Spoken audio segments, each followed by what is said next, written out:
Okay, so nearly finished the wiring now. So when I started off the wiring, I started off with ignition, handlebars, and then all the connecting cables between front and rear. So if I start at the rear and work my way forward, we've got obviously the battery. I'm so happy I've done this now because that in there looks so much better, being able to see through it all. From the battery, I've obviously got the main power that runs to the solenoid. I repositioned the solenoid so it's a lot more flowing for the cables. The tray that I made, I've got 3 holes, 1, 2, 3, solenoid, the cables that run through front to back, and some cables that run in from like the rear brake and the horn. Everything's earthed, so I've got main ground, engine ground here, and then I got main chassis ground at the front there, which I'll show you on the other side, and then obviously the M unit is grounded to the mount. So M unit mounts in there. This side's the input, that side's the output. Quite simply, I showed you the M button that goes in the handlebars. These three buttons connect to the Mo button, and then you have one cable that comes out, which is yellow cable, this green cable that connects into the inputs. That then means you don't have to run a cable up to the buttons for each button and then back. I don't know how it does it, but it just means that when you pull the brake, it knows you're pulling the brake. When you press the left indicator, it means you press the left indicator, so on and so forth. All the ignition side of the cables are in here. Sorry, no they're not. If I come around to this side, all the ignition cables are in here. It's all loose at the moment because I need to chop them down, put new connectors on and get them in the right length. This is for the starter motor, I haven't connected that up yet. Regular rectifier, sparking units, they all connect to the coils. Here, there's the main chassis ground. And then basically what the plan is all of this disconnects, so I can take the ignition cables off completely, out the way, job done. And then reconnect it. So they'll all be shortened, tucked away. From the regular rectifier to the solenoid, they'll be shortened, tucked away, but I just wanted to make sure it all worked. Then we have the cables running from the output side of the Mo unit all the way up to the front. So these are what connect left indicator, right indicator, headlamp, starter, all that sort of stuff. That's all here. So that connects in all there. All that connects together, and that can go up into the headlamp. There's plenty of slack there. As you can see, I've connected all the wires that go across. So don't worry about the lights going off and on at the moment. That's just it detecting the phone. So yeah, there's quite a few cables that run across, but none of that will be seen anyway. It'll be all hidden under the top mount of the what you call it, fork. Here is the light for the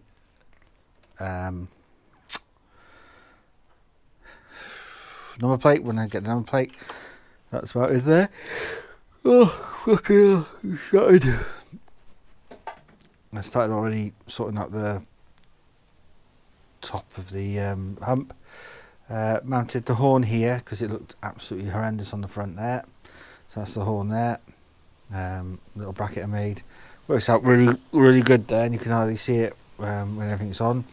So I'll give you a little rundown of the Mo unit and how it all works. So if I walk away from the bike, it'll lose phone signal, Bluetooth connection, and hopefully the indicators will come on. Yeah, So that's telling me the bike is now alarm set and it's not detected the phone. If I walk up to the bike, I'll keep indicator in view, it's now detected my phone. And if I go to the Mo Ride app, so it's saying I got 13.1 volts, where my location is, temperature, weather, Bluetooth connected. I can press ping, so if I'm in a car park, yeah, it allows me to see where the bike is, although hopefully I won't miss this bike. And I've got loads of other settings. I can do whatever with all the bits and pieces, how I want to set things up. For example, blinkers, switch off after 20 seconds, blink for 3 seconds, permanent blink. You know, you can change all that. Brake light. So basically, if I'm going at a certain speed and I press the brake light really hard, the indicators will come on as well. Handlebar controls, how I want them set up. Alarm, I got it to be deactivated at the moment. So on and so forth. So that's the app. I think it's really good. It allows you to do maintenance, all that side of stuff on it. I have fitted a trickle charger, which goes up under there, in that little gap there. So that's a nice addition.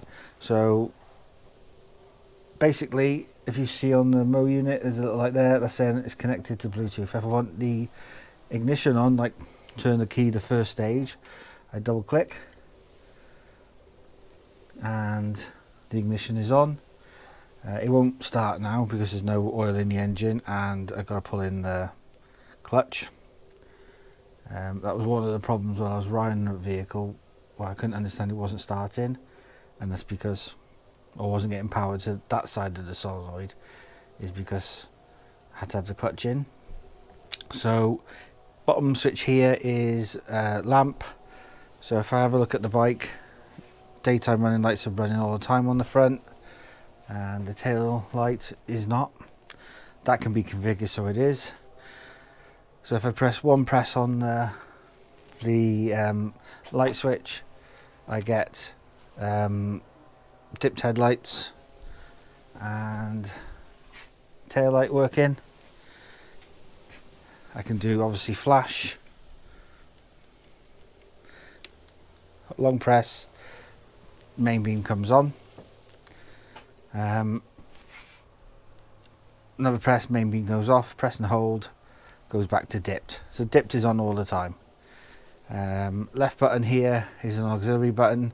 So that's, say, if I want to fit heated grips, heated seat, control the function of the speedo when it comes. That's what that button's set up for. Left button on here is left indicator. So you should be able to see the left indicator. So left indicator in the headlamp, left indicator on the bar end. They're really bright, I like them. And then right indicator, same thing, and then horn. Now I'm mounting the horn under the seat, it's out the way, you can't hardly see it. It gives all that nice clean area there, clean area on the front, but it's still loud as it goes.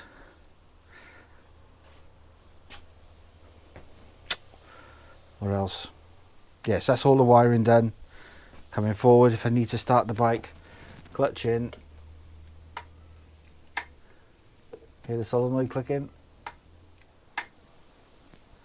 so I know that there's power going to the solenoid and it swipes across. If I want to switch the ignition off,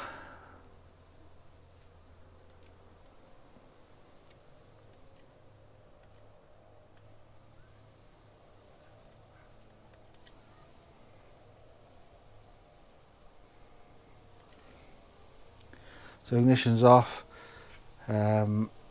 keys out, and then if I walk away from the bike, it'll disconnect the Bluetooth. In order for it to detect the Bluetooth, you've got to run the app. So if I was to close the app now,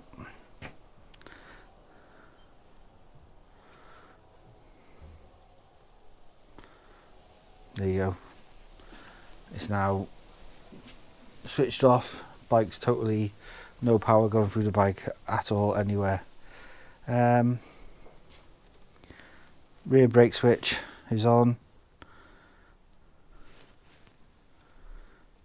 So the only difference was that because the M button took care of the front brake, the rear brake had to go into an input, so which is that there. So when I press, the signal gets sent to the input and then it comes out to the output.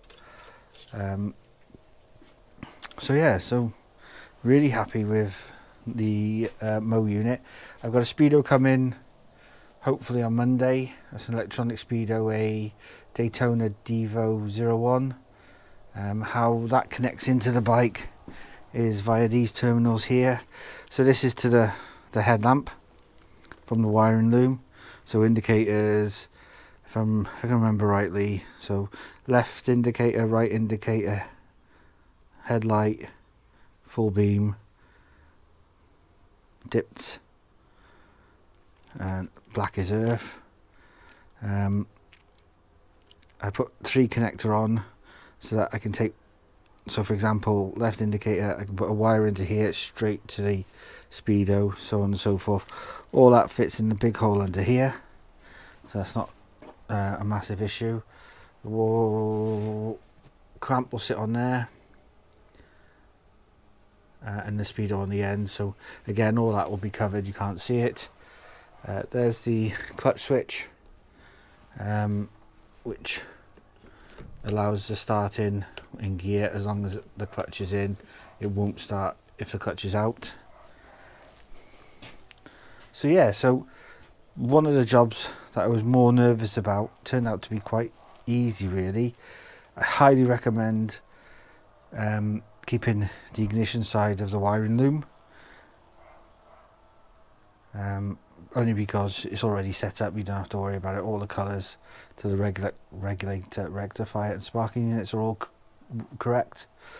I did put a new clamp on the end there, or what you call it on there, so that's new. These will all be new once I've decided to cut down. What's this yellow one, this green one?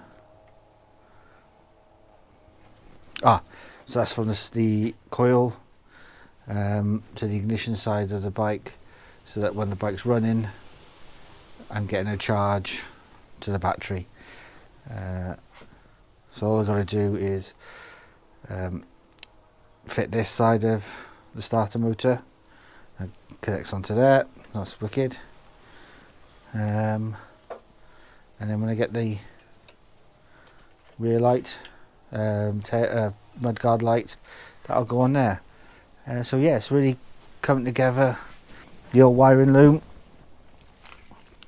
And you take the mess that it was, and all the bits and pieces. Don't need the key, so that's great.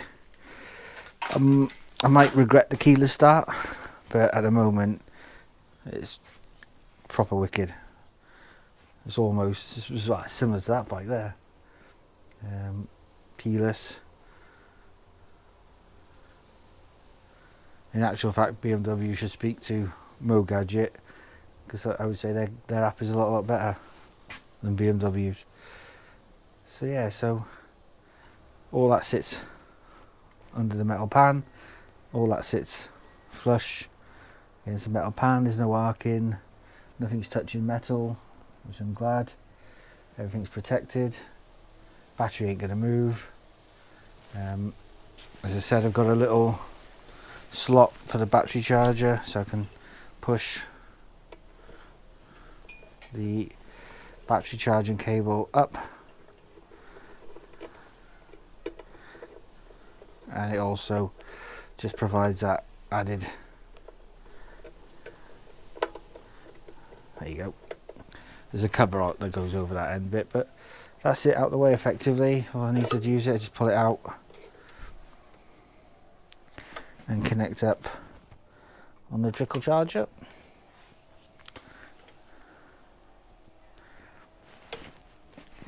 Got the seat pan, that just drops in.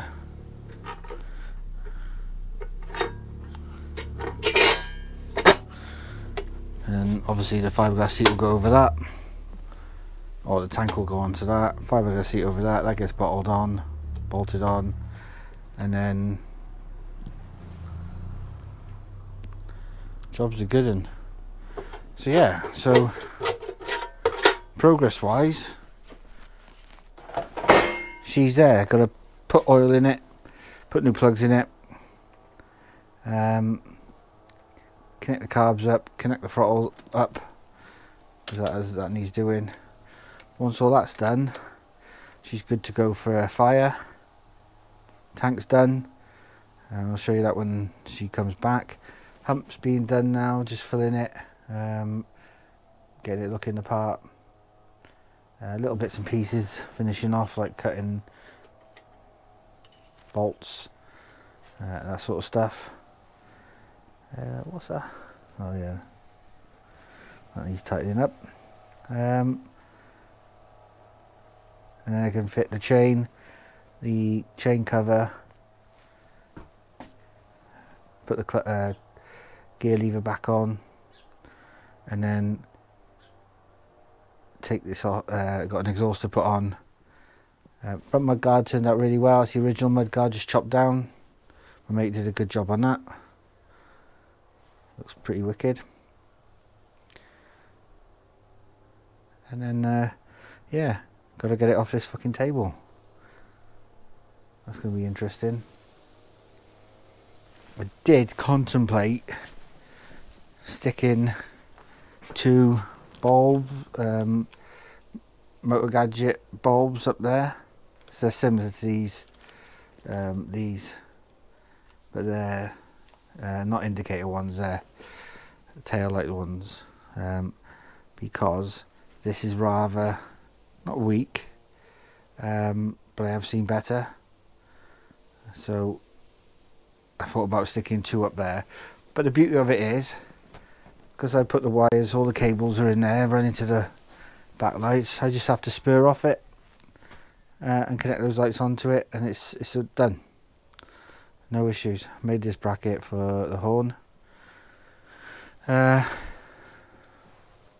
Just got to cut these down. That's the throttle cable.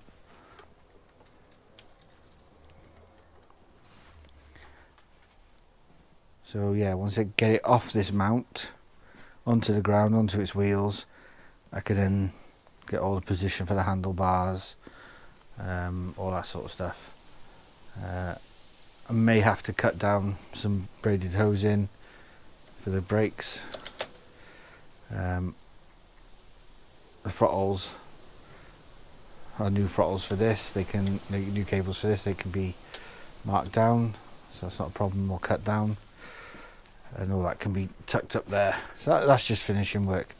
But the vast majority of it is done in terms of manufacturing and just a rear hump, tidying up.